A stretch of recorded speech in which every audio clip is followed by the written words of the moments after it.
So guys हमारा जो आज का टॉपिक है, टॉपिक नहीं हम इसको प्रोजेक्ट ही बोलेंगे, टॉपिक तो मैं पढ़ाता ही नहीं हूँ। तो ये तो सुबह वाला प्रोजेक्ट हुआ था। Now new, now the today project is share data between servers, but server deploy in different regions and deploy in different regions। तो गाइस यहाँ पर है कि हमें डेटा शेयरिंग करनी है। डेटा शेयरिंग का मतलब है कि हमारे पास एक स्टोरेज है, जिस पर्टिकुलर स्टोरेज को we can call the EBS volumes. ये हमारे पास एक EBS वॉल्यूम्स है जो कि हम लोगों ने कल ही पढ़ा है हमने। सो कल वाले प्रोजेक्ट्स को आज के मैं कनेक्ट कर रहा हूँ मैं, clear. So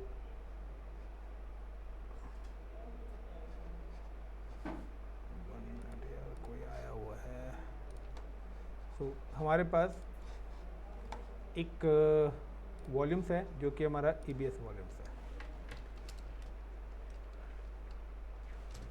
and this EBS volume size suppose करिए 30 GB भी हो सकता है, 50 GB भी हो सकता है। नाउ कि अभी ये जो EBS वॉल्यूम्स है, this EBS volumes is available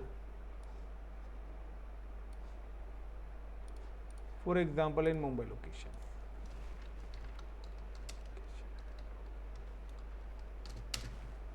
and this EBS volumes के लिए हम लोगों ने एक सर्वर क्रिएट करा है।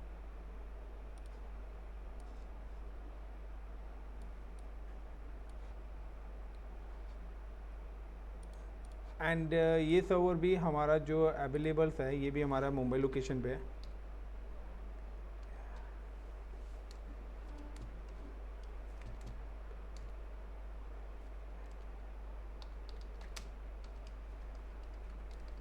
रीजन्स में, so both are is available in a same region, but हम लोगों ने यहाँ पे एक सर्वर बनाया है। Now we can create the one server. This server name I am just give the this server name is, for example मैं इस सर्वर का नाम दे रहा हूँ डोमेन कंट्रोलर या domain server. Now first I am connect कि ये जो मेरा वॉल्यूम है, इस वॉल्यूम्स को now I am connect with this server. और मैंने क्या करा है, इस वॉल्यूम्स को इस पर्टिकुलर सर्वर के साथ कनेक्ट कर दिया है। Clear the point. यानी कि इस पूरे सिनेरियो में ये जो हमारा डोमेन है, यानी कि जो हमारा डोमेन VM है, दिस डोमेन VMs के लिए सपोज करिए कि मैंने यहाँ पर एक बनाया हुआ है VPC। This is my one VPC is available like my VPC1। तो मैंने एक VPC1 क्रिएट करा हुआ है। इस पर्टिकुलर VPC के अंदर मेरे पास मल्टी जोन्स हैं। और गाइस ये VPC बनाना नहीं बताऊंगा क्योंकि मैं तो बनाऊंगा, बट यहाँ डायग्राम में नहीं बताऊंगा क्योंकि आप लोगों को VPC बनाना बता चुका हूँ मैं। इट्स अ VPC, और VPC के अंदर मेरे पास दो जोन्स हैं। There is a 2 zone is available, zone A, zone B।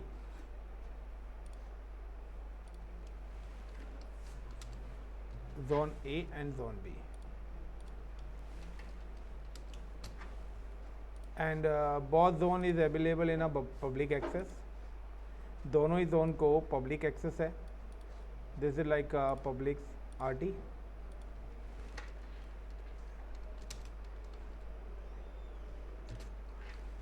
सो आपको पता है कि जब भी हमें पब्लिक एक्सेस देना पड़ता है, तो now we can add the subnet in a public route table.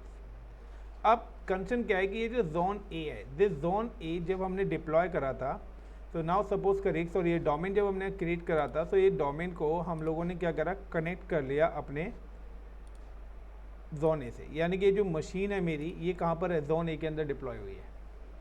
Same है कि जब आप EBS वॉल्यूम बनाएंगे, तो ये EBS वॉल्यूम भी आपके जोन A के अंदर ही होना चाहिए, जो मैंने आपको कल बताया था कि वॉल्यूम तभी आपका अटैच होगा जब both are available in same region और सेम जोन। तो ये पूरा का पूरा जो पैरामीटर्स है, ये क्या है, सेम रीजन। तो सबसे पहले मैं इस वाले पैरामीटर्स को एग्जीक्यूट कर रहा हूँ. Got it the point. Now I am just log in with the cloud portal first and I am available in a Mumbai locations. सबसे पहले आई am create a one VPC. मैं यहाँ पे कस्टम वीपीसी अपना क्रिएट कर रहा हूँ. हम लोगों ने पहले क्रिएट करा हुआ है, सो आप लोगों को आता है. और I am create a multi zone VPC. So I am just click on the your VPC. So एक डिफ़ॉल्ट बना हुआ है create VPC. Give the VPC name is like my VPC. and now using the IPs, I'm using the IPs like in 192.168.1.0/24 and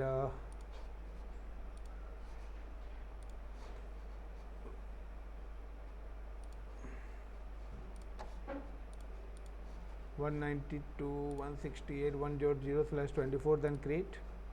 After that I'm just created two subnets. Inside the subnets I'm just click on create subnet, give the name for my VPC. Subnet name is like ZONE zone A and select the zone A. Give the IP address, I'm give the 192.168.1.0/25. Second subnet I'm create, it's ZONE zone B and use data center B. So and 192.168.1.128/25 and now create. After that I'm just create internet gateway. Create internet gateway. Give the name is like my VPC -IG internet gateway. Then attach with the VPC. तो यहाँ पर मैंने internet gateway बनाया, उसको VPC के साथ क्या कर दिया, अटैच कर दिया. Now if you can click the delete from VPC, detach from VPC.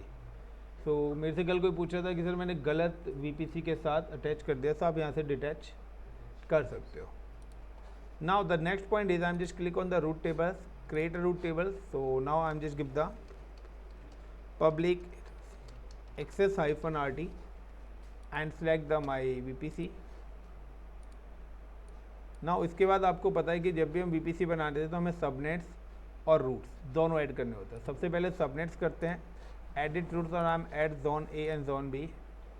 And routes का मतलब है attach the exit point. So edit routes, add routes 000 via internet gateway. Now guys ये मेरा VPC रेडी हो चुका है. अब VPC रेडी होने के बाद now I am just click on EC2, क्योंकि EC2 हमारे इसके बाद की लेयर आती है.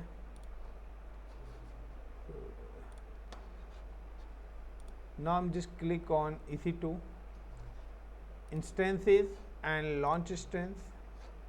Give the name like domain controller.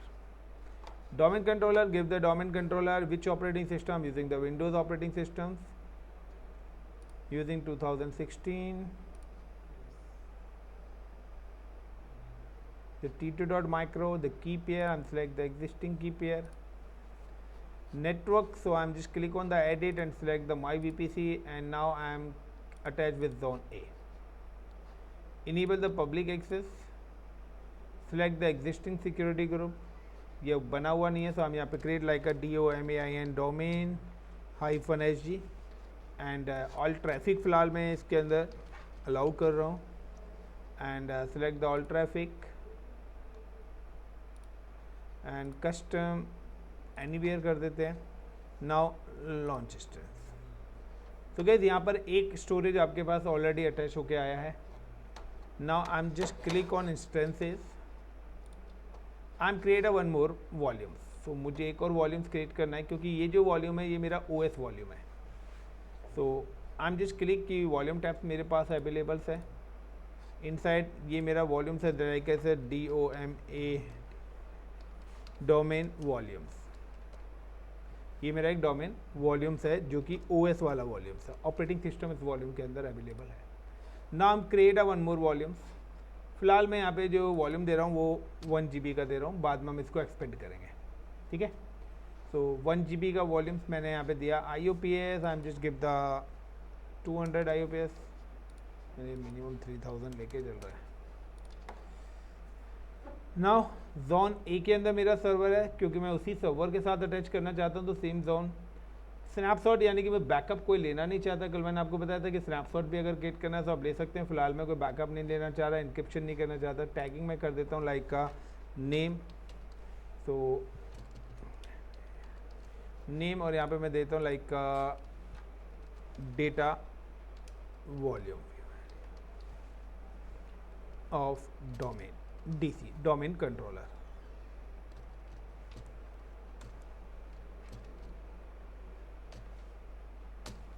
Of DC and create volume. तो गाइस यहाँ पे मैंने एक वॉल्यूम क्रिएट कर लिया। Now I am just paste and then click. तो टैग आप देख सकते हैं, यहाँ पे टैगिंग देखनी है तो यहाँ पे लिखा हुआ है नेम जो मैंने मेंशन करा है, ठीक है, ये नेम भी आ गया है और जो मैंने टैगिंग दिया है। सो now I M attach this volume with the DC, clear the point. So select and attach volumes with the DC, give the name of this and attach volume. ये वाली लैब हमने कल भी करी थी। आफ्टर दैट नाउ कि अब मुझे करना क्या है, I M login with this server,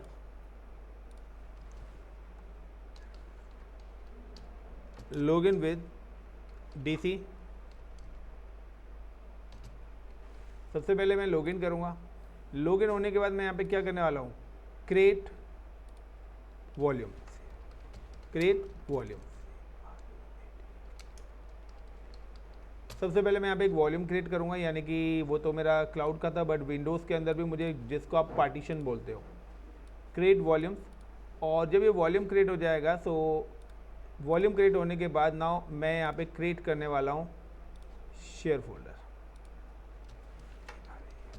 create share folder.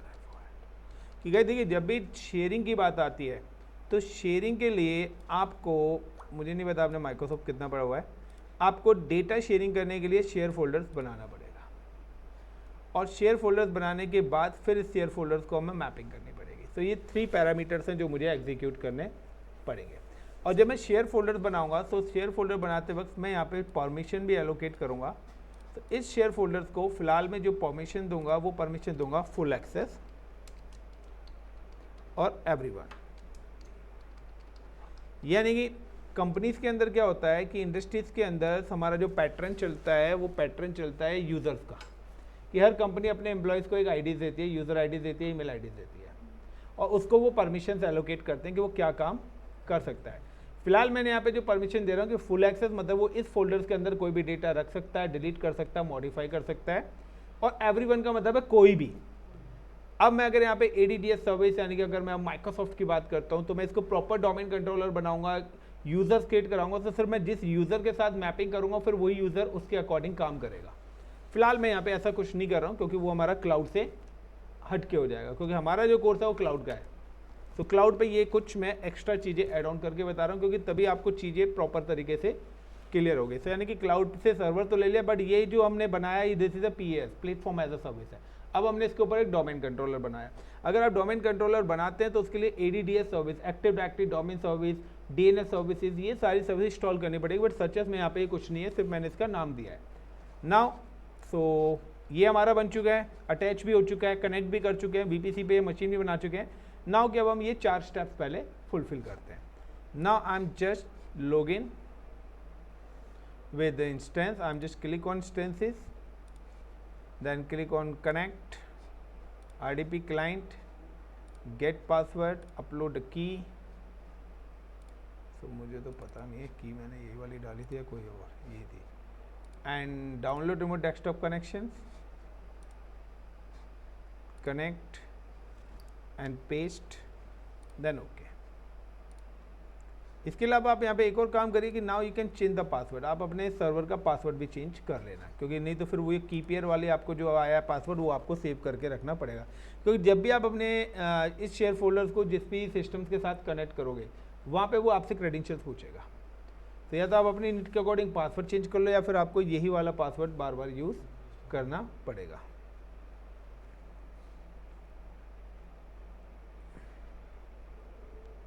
Till now clear guys? अभी तक क्लियर है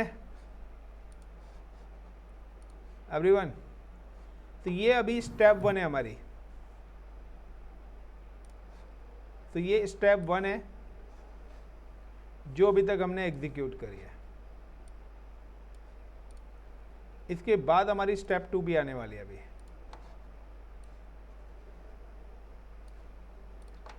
and this step 2 is available inside the Singapore. मैं दूसरा रीजन ले रहा हूं, Singapore. Got it the point कि मेरा एक सर्वर सिंगापुर में है। अब मैं चाहता हूं कि सिंगापुर के सिस्टम पे कोई भी डेटा आए वो इस ड्राइव के अंदर आना चाहिए, इस सर्वर पे आना चाहिए। That is the project, the share data between servers but server deploy in different regions. इस बार सेम रीजन में नहीं है, सेम वीपीसी पर भी नहीं है। इस बार क्या सिंगापुर में है तो सिंपल सा है कि वीपीसी भी क्या हो जाएंगे, अलग अलग हो जाएंगे, और कंट्रीज भी क्या हो जाएंगी मेरी, अलग अलग हो जाएंगी। So now I am just come to the server and change the password. सबसे पहले मैं पासवर्ड चेंज कर लेता हूँ। So I am just click on the CMD and net space user space ADMINISTRATOR and the password is ASD@1234. After that now I'm just right click, क्योंकि मैंने drive इस पे 1 GB की एड ऑन करी है, मैं चाहता हूँ कि डेटा उसी के अंदर ही आना चाहिए, वॉल्यूम्स के अंदर। So I am just click on disk management. Now right click, 1 GB की डिस्क आ रही है, मैं सी ड्राइव में नहीं रखना चाहता क्योंकि सर्वर क्रैश हुआ तो मेरा डेटा भी लॉस हो जाएगा। Now bring online and initialize disk and right click, simple volume, the next next next, और मैंने इसका दे दिया like my data, next and finish. अब मुझे क्या करना है कि जो मैंने ये सी ड्राइव के साथ एक और ड्राइव 1 GB की बनाई है, इसके अंदर मैं एक फोल्डर क्रिएट करूँगा जिसको we can call the share folders. क्योंकि नॉर्मल फोल्डर्स से कभी भी आप डेटा नहीं है, तो ये नेटवर्क शेयरिंग अगर आपको करनी है, क्योंकि कंपनीज के अंदर CD, DVD रोम, पेन ड्राइव अलाउड नहीं होते हैं। तो कोई भी डेटा एक्सेस करना है, you can access through the over the network. So now I'm just click on D drive, right click new folder, मैंने इसका नाम दे दिया like cloud, and now right click rename, और मैं इसका C स्मॉल कर देता हूँ। क्लाउड दिया, राइट क्लिक करके मुझे इसको शेयर करना है। So right click on share folder, then go to the properties and sharing, then click on advance sharing, and inside the advance sharing options आएगा share this folder, then click on the permissions. By default everyone यानी कि सारे groups users हो रखे हैं। अगर मेरे पास user बने होते तो मैं यहाँ से उसको ऐड कर लेता। फिलहाल मैंने कोई यूज़र वगैरह ऐड नहीं कराए हैं। ऐड एडवांस फाइंड आउट अगर आप जाके देखेंगे तो अभी बाय डिफॉल्ट एडमिनिस्ट्रेटर एक ही यूज़र यहाँ पर आ रहा है, बाकी सारे के सारे यहाँ पे ग्रुप्स आ रहे हैं। So now I am just click कि एंड एवरीवन को फुल कंट्रोल मैंने दे दिया, then apply okay, apply okay. अगर आपका ये शेयर फोल्डर्स नहीं होगा तो ये आपका एक्सेस नहीं होगा। Is it clear the point? So हमें यूज़र नेम पता लग गया, हमें ये भी पता लग गया। नाउ आई एम एग्जीक्यूट कि अब मेरे को पहला मेरा ऑप्शन हो गया कि कहाँ पर मेरा डेटा एक्सेस होगा और कहाँ जाएगा। सपोज करिए कि यहाँ पर मैंने ये एक कॉपी करा और ये एक डेटा मैंने यहाँ पे डाल दिया। मैं चाहता हूँ कि सिंगापुर का कोई यूज़र है वो इस डेटा को एक्सेस करे।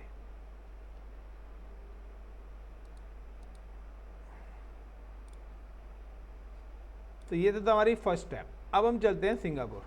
अब सिंगापुर में जाएंगे तो वहाँ पे उसका डिफ़ॉल्ट VPC भी बना हुआ है, बट नाउ कि हम कस्टमाइजेशन पे कर रहे हैं। सो नाउ सबसे पहले we have create a 1 VPC। मैं सिंगापुर में भी एक VPC क्रिएट करूँगा। सो अब चॉइस है कि आप सिंगल जोन करते हुए multi zone. Now I am create Singapore में जो VPC कर रहा हूँ, I M deploy in single zone. आपके ऊपर आप मल्टी जोन करना चाहते हैं, मल्टी जोन मैंने अभी करा है। So how to create a VPC? So simple सा है कि यहाँ भी सिंगापुर में जाऊँगा। So I am create a 1 VPC। ये मेरा सिंगापुर है एंड लाइक का कि मैं यहाँ पे भी एक VPC क्रिएट कर रहा हूँ। So like I am just give the VPC name is my VPC2। Got it? And my VPC2 ये VPC है। इसके अंदर मैंने एक जोन बनाया है, this is zone A, and zone A बनाने के बाद now this is a route tables, ये उसकी रूट टेबल्स मैंने बनाई है. This is a when access RT route tables. और मैंने क्या करा है, ये जो सबनेट्स है इसको मैंने इसके अंदर ऐड ऑन कर देना है. तो क्या देखिए, जब भी वीपीसी की बात आ रही है तो वीपीसी में आपको वीपीसी की CIDR, सबनेट्स, रूट टेबल्स उसके अंदर ऐड करना, गेटवे ऐड करना, ये सारी स्टेप्स करनी पड़ेंगे. Now after that, now I am create a one server. मैं चाहता हूँ इस सर्वर का डेटा मेरे डीसी के साथ क्या हो, एग्जीक्यूट हो. तो like this is my server. और सर्वर बनाने के बाद मैंने इसका नाम दे दिया लाइक मेरा RO, रीजनल ऑफिस. ये मेरा कोई रीजनल ऑफिस का मशीन है. मैं चाहता हूँ कि रीजनल ऑफिस और कॉर्पोरेट ऑफिस दोनों, डोमेन कंट्रोलर, RO ऑफिस का जो सिस्टम्स है वो आपस में एक दूसरे के साथ डेटा शेयरिंग करें. नाउ कि this server is connected with this zone A, और ये मेरे जोन ए के साथ कनेक्ट कर दिया है. सो सेम है गाइस, जो ऊपर करा है वही वाला स्टेप्स मैंने क्या करा है, नीचे भी कर रहा हूँ. तो पहले इस स्टेप्स को फुलफिल करते हैं. Now I am just click on here and select the regions. तो मैं आपको स्टार्टिंग में बता चुका हूँ there is no any connectivity between regions. तो मैं एक अलग रीजन में गया हूँ. Now first of all I am just create one VPC. your VPC, so ये डिफॉल्ट VPC यहाँ का बना हुआ है. I'm just click on the create VPC, give the VPC name is my VPC2 and give the IP address. Suppose करिए यहाँ पे जो मैं IP ले रहा हूँ, I'm using the 190, मैं यहाँ पे 10 का ले लेता हूँ, 10.0.0/24 and now create and subnet. So create subnet for my VPC2 subnet SINGLE single zone VPC, single zone SUB subnet 1. Now single zone है तो मेरे पास 3 जोन है, मैं जिस मर्जी जोन में ले सकता हूँ. टोटल मेरे पास 256 IPs हैं. 10.0.0/24 ही मैंने डाल दिया, यानी कि मेरे पास अब IP बचे ही नहीं. जितने IPs मैंने लिए थे उतने IPs मैंने इसको दे दिए, तो मेरे पास IP नहीं है, तो मैं और सबनेट इसमें बना ही नहीं सकता. नाउ यहाँ पे मैं आप लोगों को एक क्वेश्चन दे रहा हूँ, क्या मैं अपने VPC को एक्सपेंड कर सकता हूँ? कि मैंने यहाँ पे 256 IPs दिए थे, वो 200 के 256 IPs मेरे यूज़ हो गए, तो क्या मैं अपने VPC के CIDR को एक्सपेंड कर सकता हूँ, बढ़ा सकता हूँ? ये आपके लिए क्वेश्चन है. कि क्वेश्चन ये है कि अगर आपसे इंटरव्यू में पूछा जा रहा है कि हमने एक VPC बनाया जिसमें टोटल हमने 10,000 IP लिए, और वो 10,000 IPs मेरे पूरे के पूरे यूज़ हो गए, अब मुझे और 2,000 या 5,000 IP चाहिए, मैं नया VPC बनाऊंगा या मैं उसी को एक्सटेंड कर सकता हूँ? क्वेश्चन गलत तो नहीं है? सही है सर. तो इसका आंसर ढूंढ के लाना है. अगर एक्सटेंड कर सकते हैं तो कैसे होगा? तो ये क्वेश्चन आपको दिया है क्योंकि ये पूछा जाता है. Now create route tables, then create route tables, give the name is like when ACCS access -RT and select the my VPC2. Now IG internet gateway, create internet gateway like my VPC2 -IG and create internet gateway and attach to the VPC2.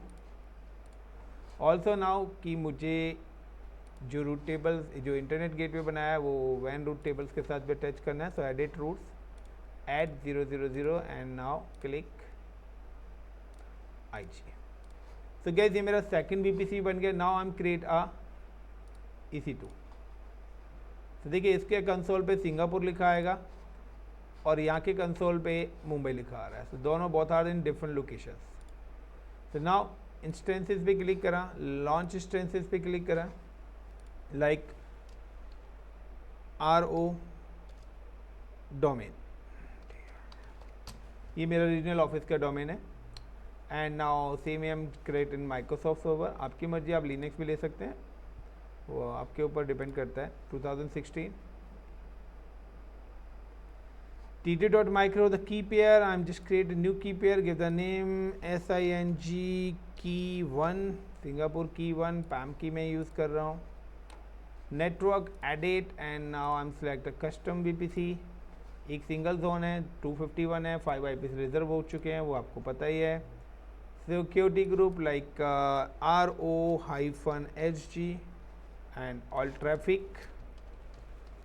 वैसे अगर आपको यहाँ पे करना है तो guys यहाँ पे आपको FTP अलाउड करना पड़ेगा। अगर आपका FTP ब्लॉक होगा तो आपका डेटा ट्रांसमिशन नहीं होगा। और आपको कंसोल एक्सेस करना है तो RDP, वेबसाइट एक्सेस करनी है तो HTTP। Now launch instance. अब गाइस देखिए यहाँ पर क्या है ना, यहाँ पर डेटा शेयरिंग अभी भी नहीं होगी, बिकॉज क्योंकि there is no connectivity between VPCs। मेरे पास कोई भी VPCs के साथ कोई भी कनेक्टिविटी। तो now you know very well कि यहाँ पर मेरे पास एक गेटवे हमने यहाँ पे लगाया हुआ है और एक गेटवे हम लोगों ने यहाँ पे लगाया है जो कि हमारे IG है। That means VPC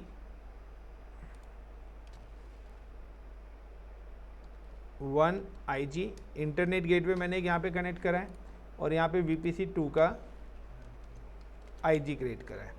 the both gateways are connected through the ISP और दोनों IGs क्या है मेरे कनेक्टेड हैं ISP से, इंटरनेट सर्विस प्रोवाइडर। अब सिंगापुर में कौन सा है वो सिंगापुर वालों को पता होगा, इंडिया में कौन सा है वो इंडिया वालों को पता होगा। बट ज़रूरी नहीं है कि जब भी दोनों ISP से कनेक्टेड तो कम्युनिकेशंस हो जाएगा। Now when you provide, simple सा है, when you provide communications between two different VPC, enable VPC pairing। यहाँ पर आपको VPC पेयरिंग इनेबल करनी पड़ेगी जो हमने लास्ट टू लास्ट क्लास में भी करी थी। सो गाइस कभी भी डिफरेंट VPCs के बीच में आए तो वहाँ पे पेयरिंग इनेबल करनी पड़ेगी। अब पेयरिंग का कॉन्सेप्ट क्या है कि यहाँ पर हम कर रहे हैं global VNet pairing, VPC pairing.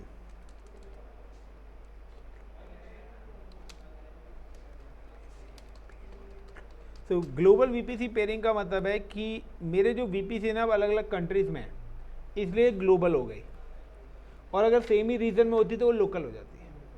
Got it. So local VPC pairing का कॉन्सेप्ट क्या है कि नाउ सबसे पहले मैं यहाँ पर एक पेयर कनेक्शन क्रिएट करूँगा। Now I am just execute a pair connection. मैं यहाँ पे एक पेयरिंग बनाऊँगा। जब मैं यहाँ पे पेयरिंग बनाऊँगा तो उस पर्टिकुलर पेयरिंग के अंदर मैं क्या करूँगा, इनेबल पेयरिंग।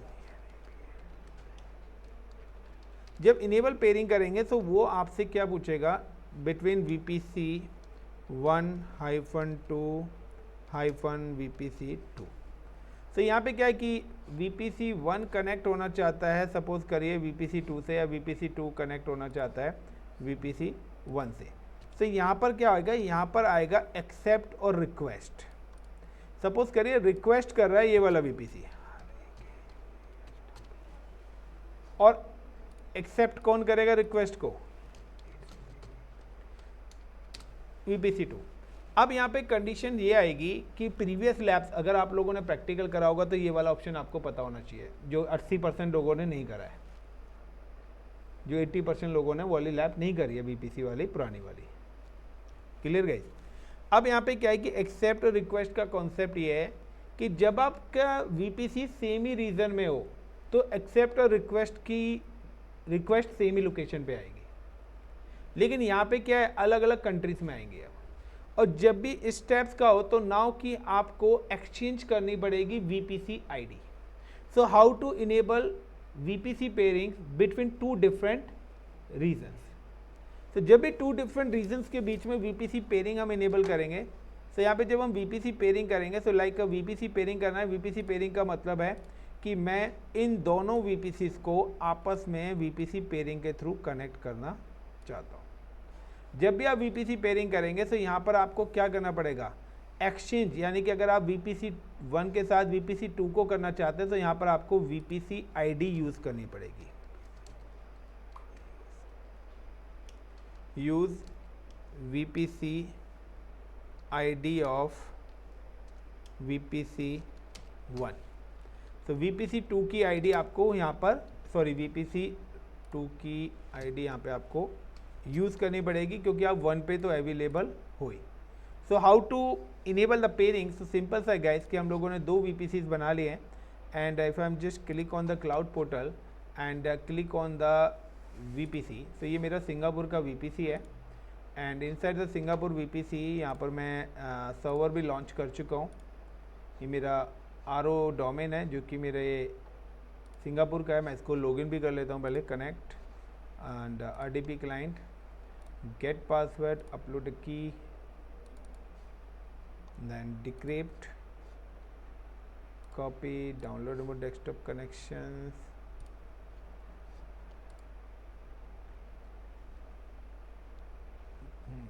मशीन लॉगिन नहीं हो रही है। तो मशीन लॉगिन नहीं हो रही है भाई, तो क्या पंगा हो सकता है, कोई बताएगा? तो चलिए सबसे पहले हम इसका सिक्योरिटी ग्रुप चेक करते हैं।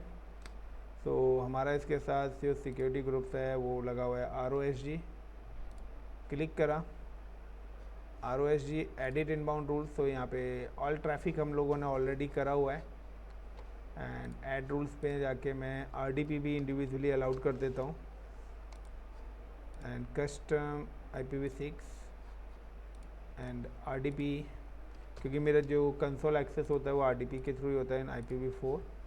तो पहले तो मैंने सिक्योरिटी ग्रुप को एडिट करा, क्योंकि मेरा सर्वर ही एक्सेस नहीं हो रहा तो मैं पेयरिंग तो बाद में करूँगा, पहले तो सर्वर को एक्सेस करूँ लोकल लेवल पे। अब नहीं हो रहा तो नाउ अगेन मैं ट्रबल शूट द VPC। मैं देखता हूँ कि VPC मैंने बनाया 10.0/24, सबनेट्स मैंने बनाया 10.0/24 का सबनेट है। इंटरनेट गेटवे मैंने बनाया like ICCP IG is also attach with the VPC2, ये भी ठीक है। अब रूट टेबल देखते हैं। तो रूट टेबल्स में सबनेट्स मेरे ऐड नहीं है, ये गाइस जानबूझ के मैंने लास्ट टाइम स्किप करा था। अगर आपके सबनेट ऐड नहीं होंगे तो भी आपका एक्सेस नहीं होगा, क्योंकि हमारी जो इंटरनेट गेटवे है वो कहाँ पे कनेक्ट है, रूट टेबल के साथ। तो रिक्वेस्ट रूट टेबल को हिट कर रही है बट रूट टेबल से आगे फॉरवर्ड ही नहीं हो रही, क्योंकि यहाँ नेटवर्क ही नहीं है, कहाँ पे फॉरवर्ड करे route table. So now edit subnet association and now select the subnet. Clear the point. अब अगर मैं यहाँ पे इस मशीन को एक्सेस करूँगा, now window R, sorry, and click on here and RO कहाँ गया, domain connect। तो अब देखिए ये मशीन मेरी एक ही बार में एक्सेस हो गई। Clear the point guys. तो दोनों मशीन हो गए 18.141, this is my Singapore machine. ये दोनों मशीन इंडिविजुअली लॉगिन हो रही है but there is no connectivity. यहाँ पर अभी कनेक्टिविटी नहीं है मेरे RODC, क्योंकि वो कनेक्टिविटी जो आएगी वो मेरी पेयरिंग से आएगी। सो पेयरिंग कनेक्शन मुझे इनेबल करना है। सो सिंपल सा है, I am just come to the VPC। आप किसी भी साइड में VPC जाते हैं, मैं VPC 1 पे जा रहा हूँ and inside the VPC 1 I am just click on pairing connection and pairing connection के बाद create pairing connection, give the name of the pairing connection like का VPC1-2-VPC2। कैसे कि यहाँ पे वही आ रहा है कि जो मैंने आपको यहाँ पे डायग्राम में बताया था कि एक रिक्वेस्ट कर रहा है और एक एक्सेप्ट करेगा। बट यहाँ पे क्या है कि लोकेशंस हमारी क्या है, अलग अलग है। सो अगर लोकेशंस हमारी अलग अलग हैं तो यहाँ पे आ जाएगा रिक्वेस्ट तो एक्सेप्ट। तो यहाँ पे आएगा रिक्वेस्टर कौन है, सो एक्सेप्टर तो सेम ही आ गया। अब VPC1 to VPC2, अब यहाँ पे रिक्वेस्ट कौन करना चाहता है, लाइक का मैं चाहता हूँ VPC1, तो यहाँ तो डिफ़ॉल्ट VPC आ रहा है और माई VPC, तो दिस इज माई VPC1 जिसका IP क्या है। अब वो पूछ रहा है कि अनोदर VPC क्या है, another VPC is available in another region, same region नहीं है ना। Now you can select the region is Singapore. अब ये आ रहा है कि VPC ID, तो नाउ हम just come to the Singapore और सिंगापुर की जो हमारी VPC ID होगी, तो ये मेरी VPC ID में क्लिक कर लेता हूँ, VPC ID यहाँ से कॉपी करता हूँ and now paste, then create. So अब देखिए ये अब पेंडिंग स्टेट में रहेगा। Now it's available in pending state.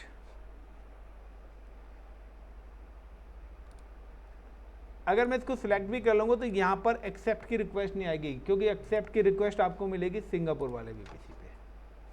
I am just click and then peering connections, ये देखिए यहाँ पर है, और यहाँ पे आपको मिलेगी एक्सेप्ट करने की रिक्वेस्ट या रिजेक्ट करना है, आप कनेक्ट करना चाहते हो या नहीं। मैं करना चाहता हूँ, तो I am just click on accept. Now guys ये pairing connection is successfully enable. Now अब इस पेयरिंग कनेक्शन को यूज़ कौन करेगा? हो सकता है कि 10 VPC हमारे मुंबई में बन रहे हो, 50 VPC हमारे सिंगापुर में बन रहे हो, अलग अलग रीजन्स में। मैं तो पर्टिकुलर VPC टू VPC, मैं तो 1 और 2 के बीच में चाहता हूँ, और किसी के बीच में कम्युनिकेशन नहीं चाहता। सो गाइस यहाँ पे क्या, क्योंकि एक VPC के अंदर हो सकता है मल्टीपल सबनेट्स भी हो। सो अब मुझे क्या करना पड़ेगा कि रूट टेबल्स, यानी कि जो ये VPC बनाया है, इस VPC को ऐड करना पड़ेगा रूट टेबल के अंदर। तो जब भी मैं इस VPC को ऐड करूंगा रूट टेबल्स के अंदर, तो मुझे क्या करना होगा नाउ कि इस VPC पेयरिंग को एक तरफ तो मैं इस वाली रूट टेबल के साथ कनेक्ट करूंगा, और एक तरफ मैं इसको वेट यार,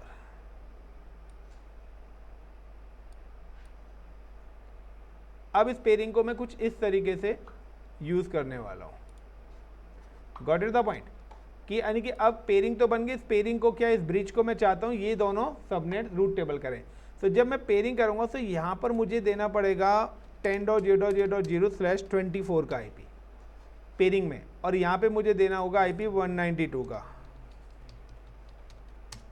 /24 जो भी आपका सबनेट है। उसके बाद अब आपको गेटवे में पेयरिंग गेटवे सेलेक्ट करना पड़ेगा, इंटरनेट गेटवे सेलेक्ट नहीं करना पड़ेगा, क्योंकि इंटरनेट गेटवे करना है इंटरनेट पे जाने के लिए। तो यहाँ पे जैसे ही करेंगे तो ये मेरा एक वैन नेटवर्क बन जाएगा, क्योंकि मैं पब्लिक IP से एक्सेस कर रहा हूँ। तो ये मेरा पब्लिक नेटवर्क बन रहा है, बट मैं डेडिकेटेड इन्हीं नेटवर्क को कम्युनिकेट कराना चाहता हूँ। So this is called the वैन, इसी को हम स्टैटिक राउटिंग भी बोलते हैं। नाउ कि अब मुझे अगर इसको एग्जीक्यूट करना है तो सिंपल सा है, I am just come to the Singapore location available हूँ, I am just click on the pairing connection के बाद इंटरनेट रूट टेबल्स एंड वैन route tables and edit routes, add 192.168.0/24। इस नेटवर्क को मैं एक्सेस करना चाहता हूँ, but via pairing connection. So you can see कि आपको यहाँ पे वो पेयरिंग कनेक्शन दिख जाएगी, इसकी idea and save changes.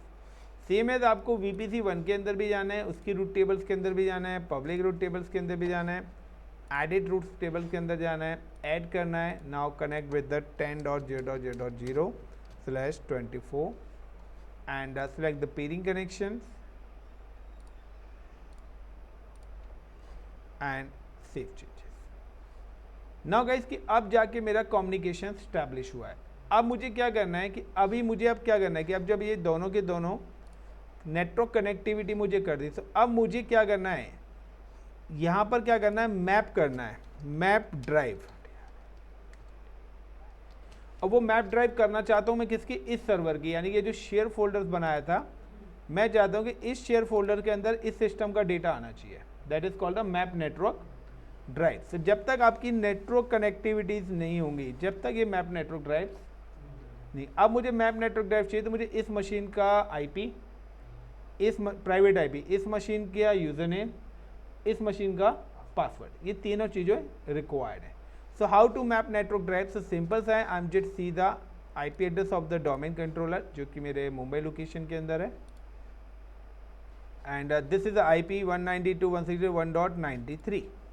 Now कि अब मैं गया सिंगापुर वाले RO वाली मशीन पे गया, एंड RO वाली मशीन पे जाने के आई am just open the this PC, या फिर आप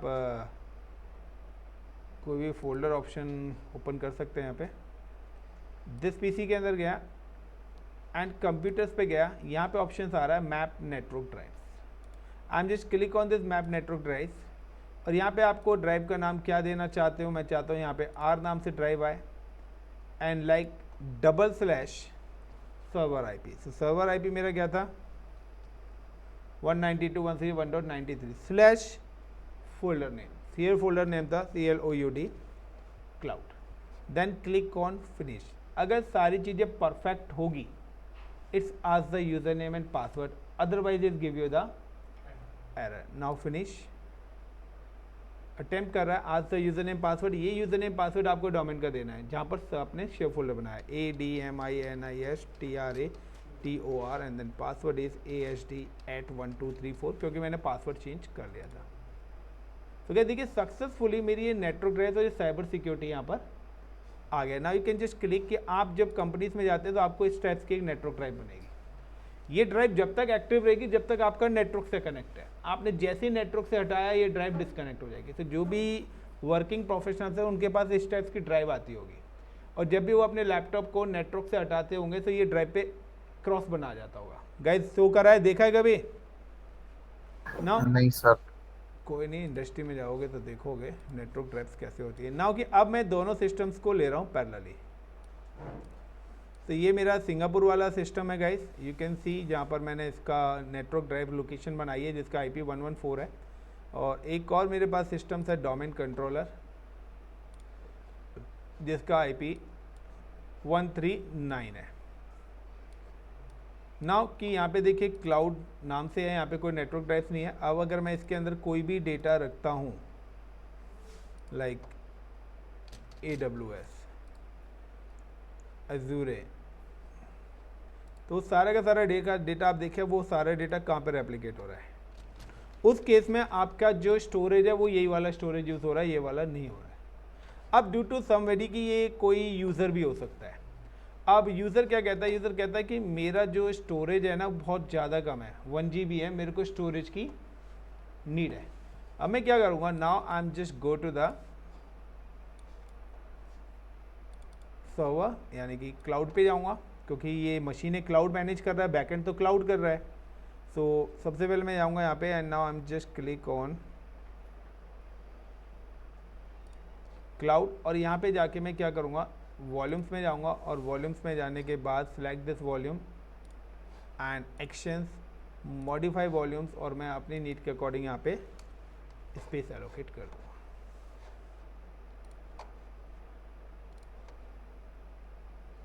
क्लियर द पॉइंट, रिफ्रेश। तो अब देखिए यहाँ पे 5 GB हो गया, पहले 1 GB था, अब क्या हो गया 5 GB। इसके बाद मुझे अब सर्वर पे भी जाना पड़ेगा दोबारा से क्योंकि सर्वर पे गया, सर्वर पे जाने के बाद मैं इस लोकेशन पे आके चेक करता हूँ कि अपडेट हुआ है या नहीं हुआ। So I am just right click and disk management. तो यहाँ पर अभी मेरी अपडेट नहीं हुआ है क्योंकि वो थोड़ा सा यहाँ पे क्या हो जाएगा, अपडेट होने में टाइम ले जाएगा। तो अपडेट होने में थोड़ा सा इसको टाइम यहाँ पे लगेगा। रिफ्रेश कहाँ गया भाई, या मैं यहाँ से ना देख के मैं क्या करता हूँ, इसको आप सर्वर मैनेजर से भी देख सकते हैं। Click on the server manager क्योंकि हम सर्वर पे काम कर रहे हैं। तो सर्वर मैनेजर के अंदर सारी डिटेल्स आती हैं। तो आपके कंप्यूटर का नेम क्या है, क्या IP रखे हुए हैं, फायरवॉल्स ऑन है या नहीं है, तो सारी डिटेल्स यहाँ पे मिलती है। लाइक अब इसको अपलोड होने दो। तो यहाँ पे ऑप्शंस आएंगे आपके पास, ऑल सर्वर्स यानी कि आपने यहाँ पे क्या क्या चीज़ें बना रखी हैं, कितने सर्वर्स हैं। तो हमारे पास अभी एक ही सर्वर्स यहाँ पे चल रहा है। अगर हमारे पास मल्टीपल सर्वर्स हैं तो सारे के सारे सर्वर्स यहाँ पे शो कर देगा वो।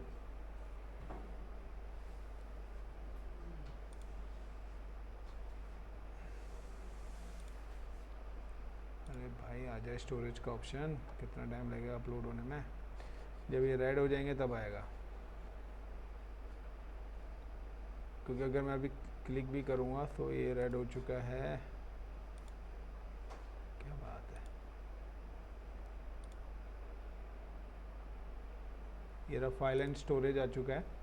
एंड यहाँ पे देखिए वो हमारे पास डिस्क की बात करते हैं। सो ये यहाँ पे अभी 1 GB की वॉल्यूम्स आ रही है, got it the point.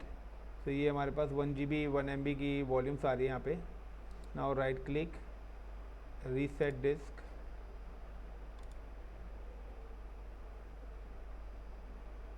Now 5 GB आपकी हो गई।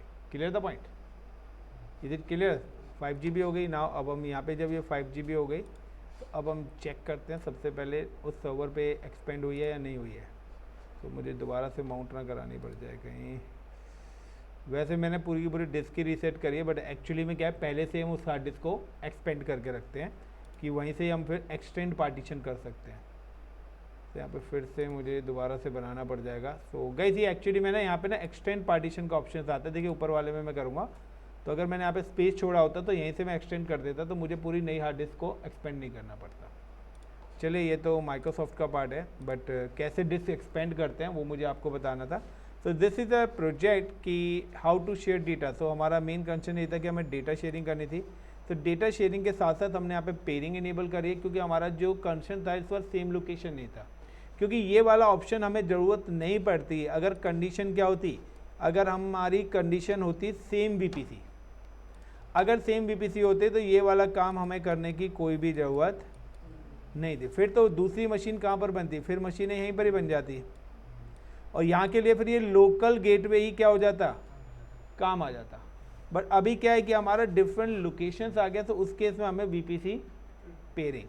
अब यहाँ पे एक और ऑप्शन आता है कि मैंने यहाँ पे आपको ये चीज़ बताई है, एक और क्वेश्चन मैं यहाँ पे दे जाता हूँ आपको, कि समटाइम्स क्वेश्चन यहाँ पे आता है कि मुझे we have connect the multiple VPC, उसके लिए आप क्या करोगे। आपका आंसर है we can enable the peering, yes और नो गाइस।